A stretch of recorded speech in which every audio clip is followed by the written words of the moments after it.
Salut à tous, j'espère que vous allez bien. On se retrouve aujourd'hui pour une nouvelle vidéo sur Wyckoff. Donc aujourd'hui on va voir ensemble la distribution. Ensuite on enchaînera sur la réaccumulation, la redistribution, on enchaînera sur des études de cas, sur les transactions, quand rentrer, comment rentrer. On fera aussi des vidéos plus complexes avec le volume profile et d'autres indicateurs. Donc n'hésitez pas à vous abonner pour être notifié des prochaines vidéos. J'espère que la vidéo va vous plaire. Et on se retrouve de suite pour décrypter la distribution.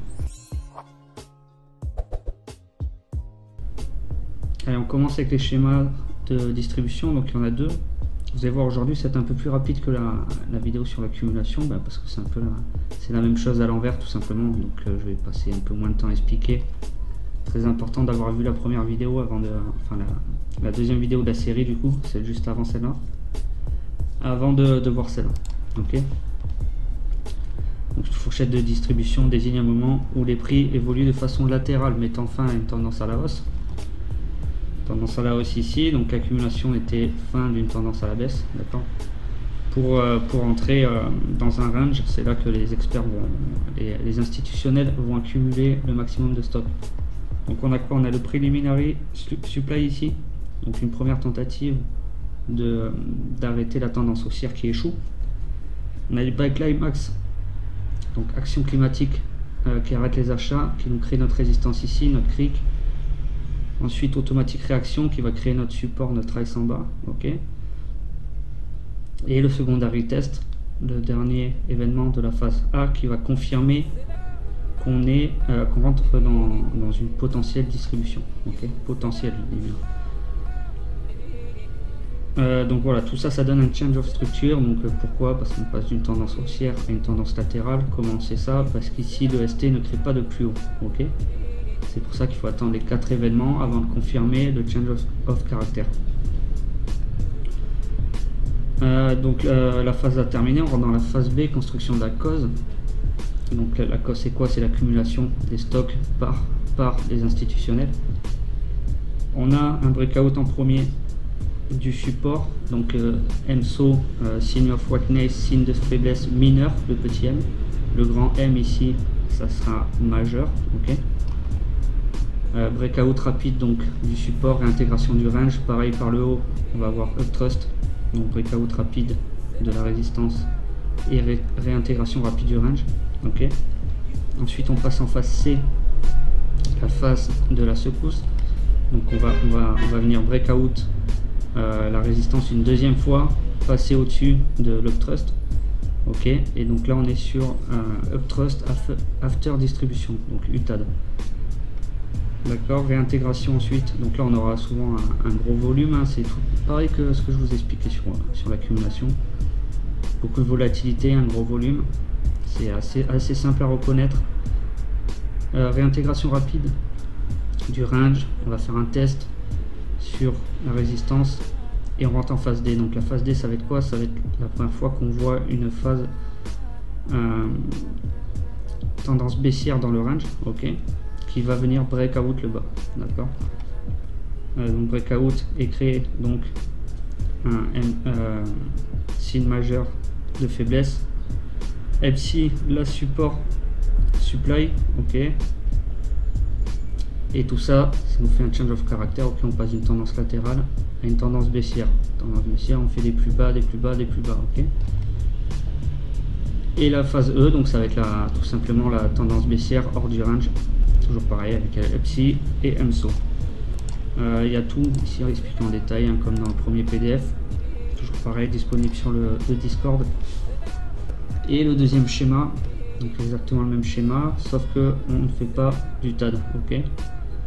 Pourquoi? Parce qu'il y a déjà des gros traders placés à la vente et donc ils ne trouvent pas assez de force pour venir briser, pour venir casser et récupérer des liquidités plus haut, et donc on n'aura pas du TAD et on part directement faire des plus bas. Ok.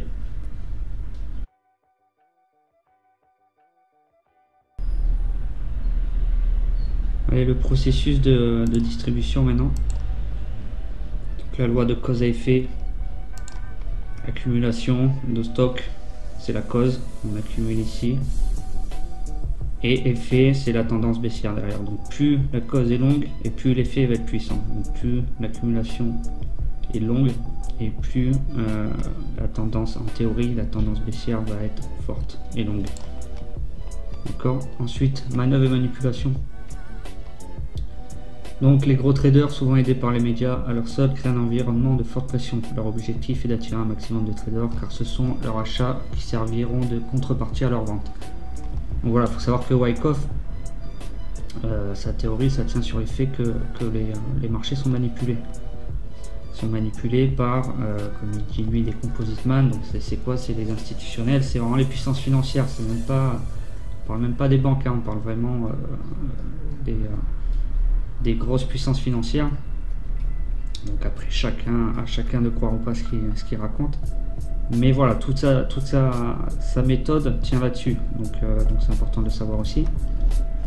Les traders moins avertis, ils savent pas ce qui se passe, donc ils se positionnent du mauvais côté.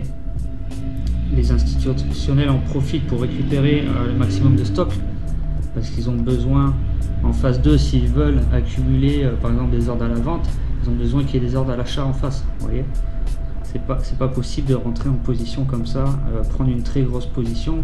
Non, il faut qu'il y ait une contrepartie en face. D'accord.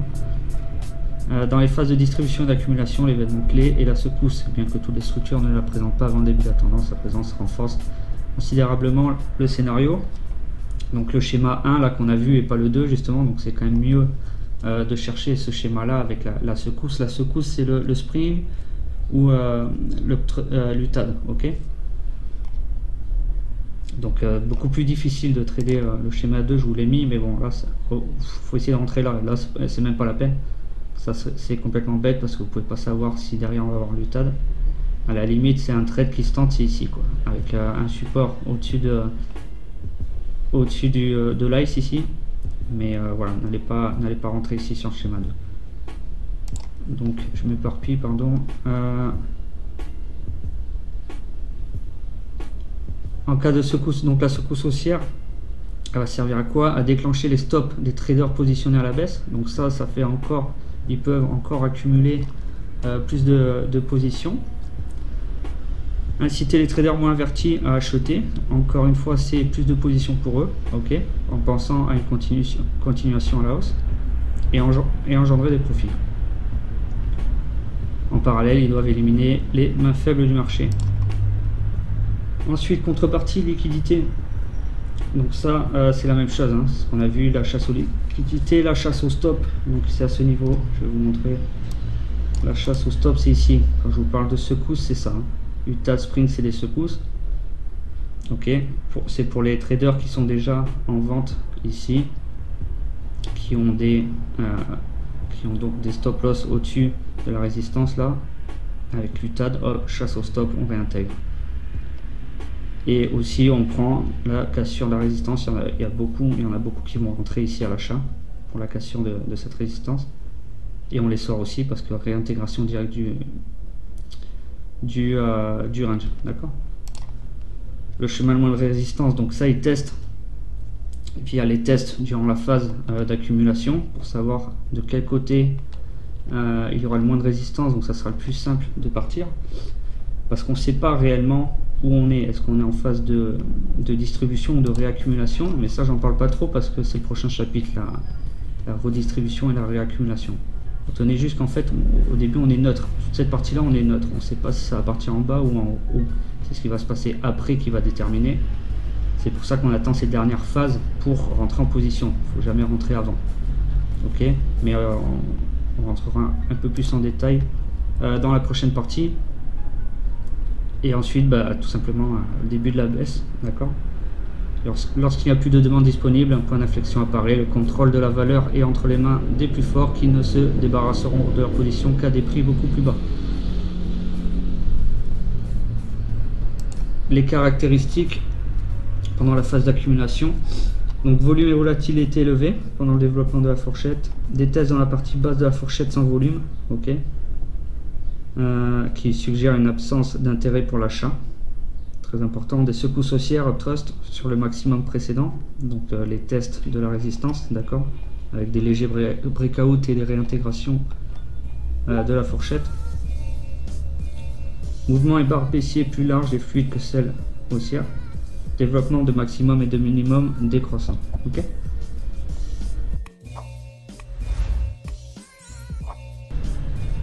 Allez, les phases.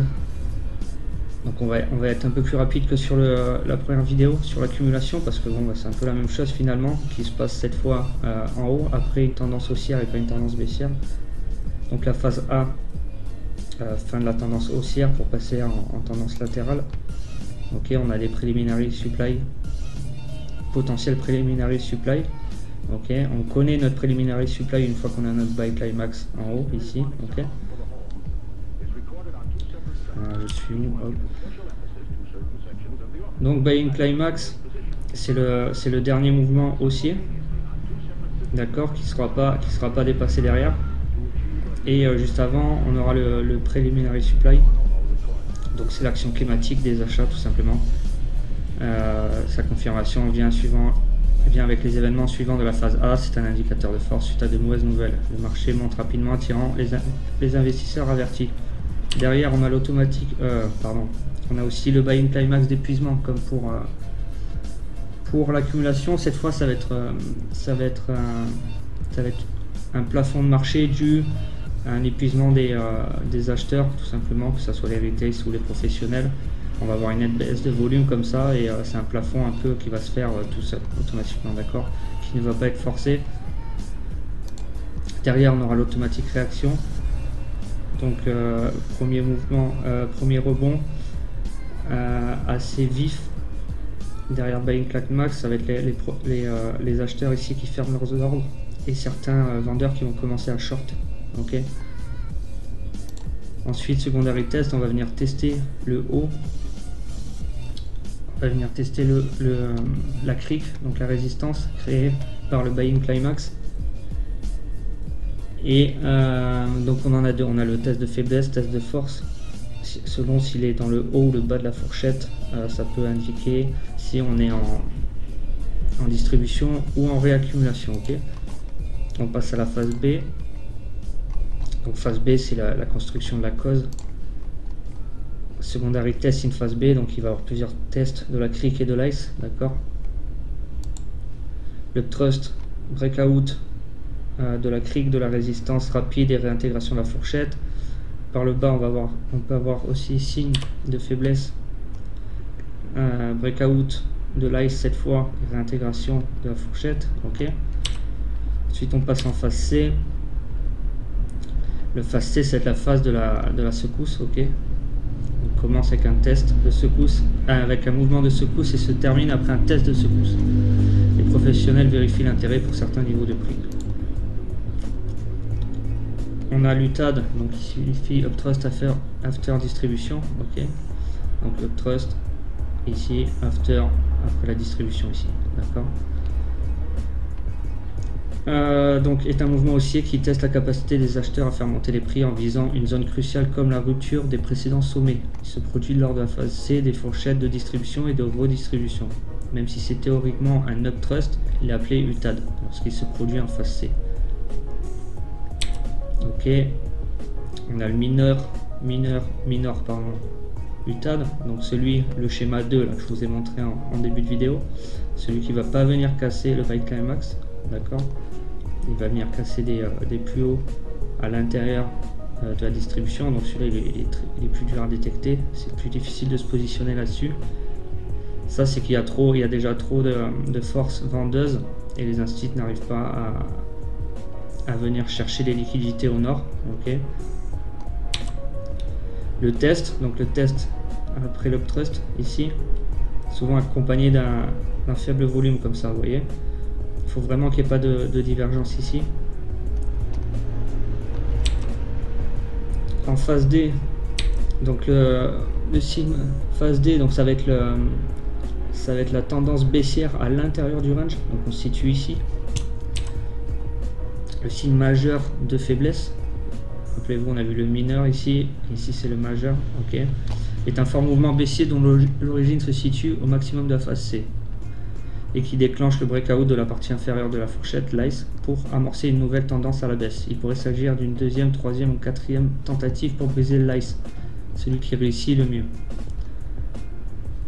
Pour évaluer la présence du saw, nous voulons savoir que le mouvement baissier se déplace facilement, parcourant une distance relativement longue et atteignant au moins le milieu de la structure.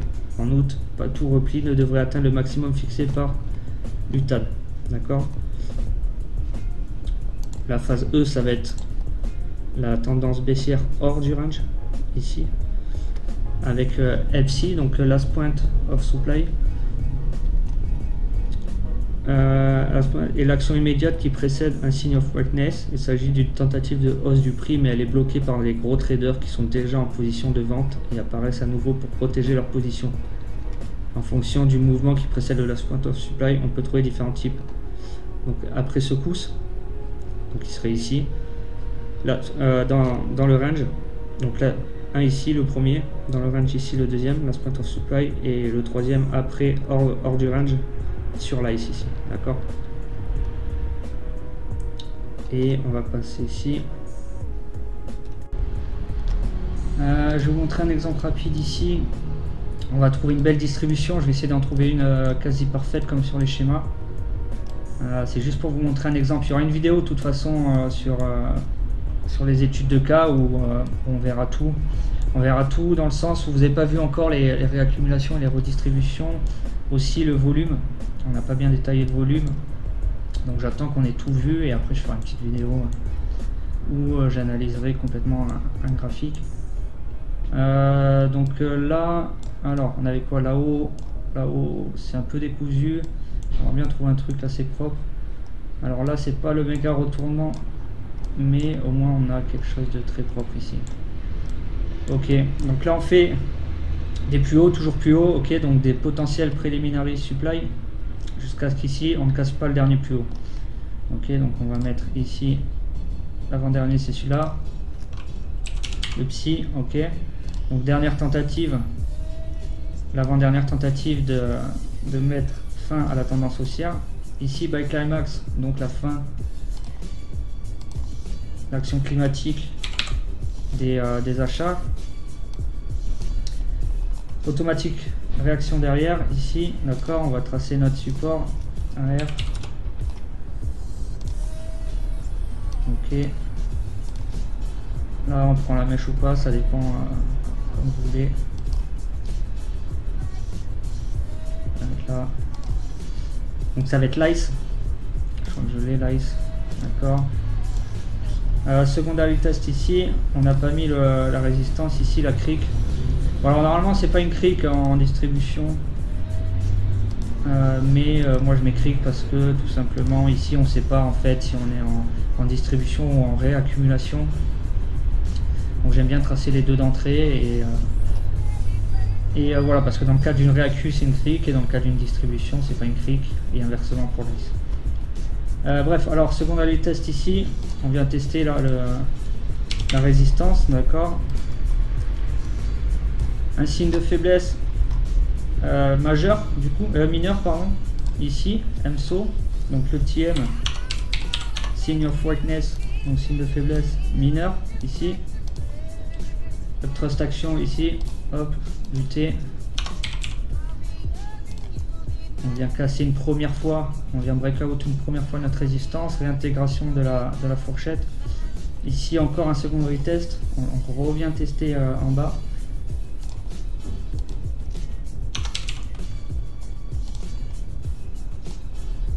Ensuite, deuxième breakout de la cric et on dépasse l'UT, donc on a l'UTAD ici. Donc là on est, j'allais dire c'est un schéma parfait, mais pas tellement, parce que si on a le retest de la cric, normalement c'est bien qu'on vienne retest, on va dire un schéma parfait, on vient retest l'UT ici. Donc là, hop, tout ça c'est notre zone de résistance. Et donc là on met rien. Et idéalement là bon, on vient retest la cric, c'est quand même pas mal. C'est ici la première rentrée normalement qu'elle se fait. Ok. Là si majeur cette fois de faiblesse. D'accord. Je suis où? Je suis perdu. Ok. M majuscule. MSO. Ok. Et LPC ici. Donc la supply. LPC. D'accord, on vient reteste en plus live parfaitement. Vous voyez, ça c'est un très bon schéma. C'est très dur à trouver des beaux schémas de Wyckoff, mais il y en a. Après, on peut les voir partout aussi. C'est l'omniprésence, mais bon, après sinon on fait 50 000 schémas. C'est quand même bien. Déjà, moi je vous recommande toujours, là, on a vu les deux schémas en début de vidéo, que ça soit pour la distribution ou pour l'accumulation, cherchez du TAD, quoi. Ne cherchez pas à rentrer sur le deuxième schéma où il n'y a pas du TAD, ou alors vous rentrez ici, vous tentez un trade ici avec un petit support, mais je vous l'avais expliqué déjà dans la première vidéo, avec un petit support au-dessus de l'ICE. Et voilà, de toute façon on verra ça, toutes les entrées possibles là, dans une prochaine vidéo. Voilà pour l'exemple, c'est tout pour aujourd'hui. J'espère que la vidéo vous a plu. La prochaine vidéo, ça sera sur les redistributions et les réaccumulations. On abordera aussi le volume classique en bas. Et on fera des études de cas. Et ensuite, je partirai sur une deuxième partie beaucoup plus avancée avec le volume profile. Les différents schémas qu'on ne connaît pas aussi de Wyckoff. Mais voilà, c'est pas pour tout de suite. Je vous souhaite à tous et à toutes une excellente semaine et vous dis à très bientôt pour une prochaine vidéo.